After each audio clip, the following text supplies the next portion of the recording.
எவ்வளவோ கனவு கண்ட கோரா, ஆனா அவளை தொடக்கூட முடியல. நெருங்கும் போது யாரோ என் கழுத்தை வெட்டுற மாதிரி ஒரு பிரம்ம, பைத்தியம் பிடிச்ச மாதிரி இருக்கு. இந்த கையால கொல்லணுங்கிற பேரி நெஞ்சு கூட்டுல அப்படி வருத்தி. எங்க 2 பேருக்கும் நடுவுல வரவன் யாரு? எனக்கு பதில் வேணும் கோரா.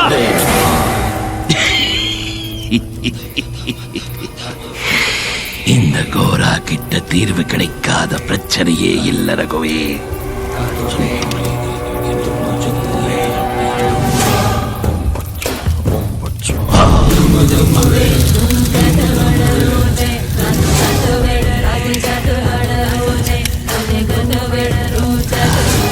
காம போராட்டம் இது இன்று தொடங்கியதல்ல. 4 சகாப்தமா தீராத வாஞ்சை. 400 வருஷங்களுக்கு முன்னால இதே உதயகிரி ராஜா கிட்ட நீ